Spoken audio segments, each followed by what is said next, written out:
Te hablo de lo que pasa cuando tenemos una hernia discal. Entonces, aquí tenemos nuestra estructura ósea con el tejido conectivo, sobre todo ligamentos que protegen nuestra columna. Vamos a ver en qué consiste una hernia. Entonces, un breve repaso. El disco intervertebral es esa estructura de tejido conectivo cartilaginoso que une un cuerpo vertebral con otro y permite la movilidad de la columna. En la parte posterior, detrás del disco intervertebral, tenemos un espacio formado por el anillo posterior de las vértebras que crea un canal en el que pasa la médula espinal, ¿vale? Entonces, la médula espinal forma parte del sistema nervioso central junto con el cerebro o encéfalo.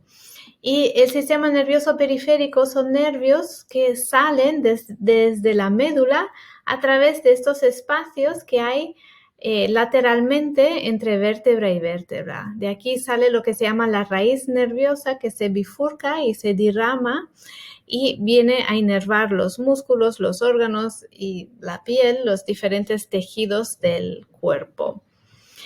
Vamos a ver la hernia. Entonces, el disco intervertebral, si pudiéramos verlo por dentro, lo que veríamos es esto. Tenemos un núcleo pulposo y alrededor suyo el anillo fibroso. El núcleo pulposo es un líquido gelatinoso, mientras que el anillo fibroso son estructuras de tejido, bueno, es tejido conectivo muy fibroso que contiene el núcleo pulposo y también que une una vértebra con otra, ¿no? Esta parte muy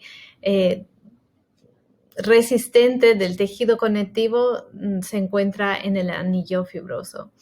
Entonces, cuando tenemos una hernia discal, lo que ocurre es que toda esa estructura se deforma. ¿Por qué?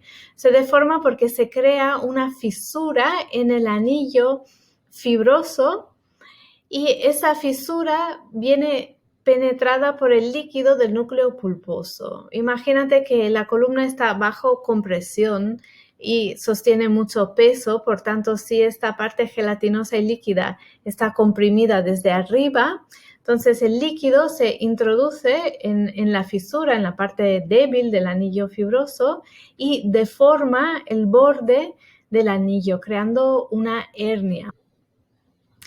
Aquí puedes ver una imagen de un disco intervertebral herniado. Puedes ver cómo el anillo fibroso está roto, fisurado desde dentro hacia afuera y el núcleo pulposo penetra la fisura, deforma el disco y crea compresión sobre la raíz nerviosa. Esta es la médula espinal en una sección transversal. Aquí están las raíces nerviosas que salen de la médula y aquí vemos como un disco herniado, podemos verlo aquí también mejor, comprime la raíz nerviosa y eso es lo que causa sensación de dolor. Imagínate que cuando realizamos una flexión de columna, el disco intervertebral se desplaza hacia atrás, por tanto comprime aún más la raíz del nervio provocando más sensación de dolor. Quizás esta imagen te ayude a visualizarlo. Vemos una columna vertebral en flexión en el que el disco intervertebral se desplaza ligeramente hacia atrás.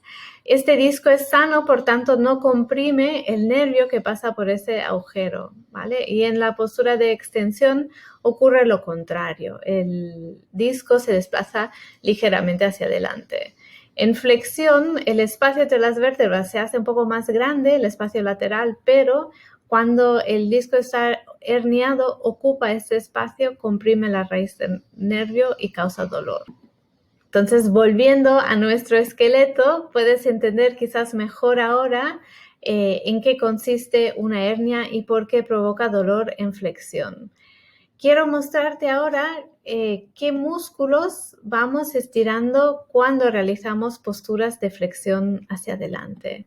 Entonces, hemos visto que en la postura de flexión de cadera, estiramos principalmente los isquiotibiales, que son los músculos que cuando flexibles nos brindan un gran rango de movimiento en flexión de cadera.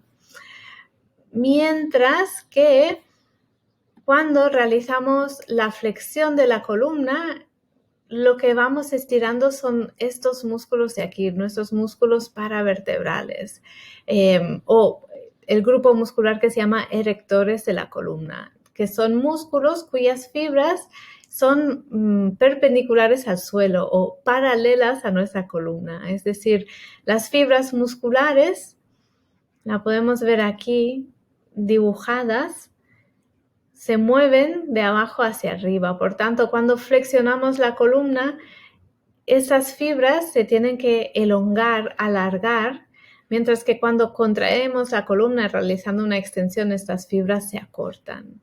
En las posturas de flexión de columna, cuando realizamos la flexión entera en yoga y flexionamos la columna, tenemos la oportunidad de estirar estos músculos erectores de la columna que al ser músculos posturales tienden a quedarse más acortados y rígidos.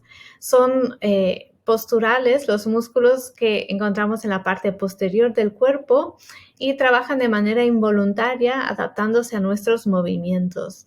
Cuando estamos sentados, por ejemplo, o cuando caminamos, estos músculos están trabajando para mantenernos erguidos y pocas veces les damos la oportunidad de estirarse a menos que no practiquemos yoga. Por tanto, la segunda fase de las posturas de flexión es importante porque podemos empezar a movilizar, a trabajar la flexibilidad de los músculos paravertebrales y esto brinda más rango de movimiento y flexibilidad de nuestra columna a largo plazo.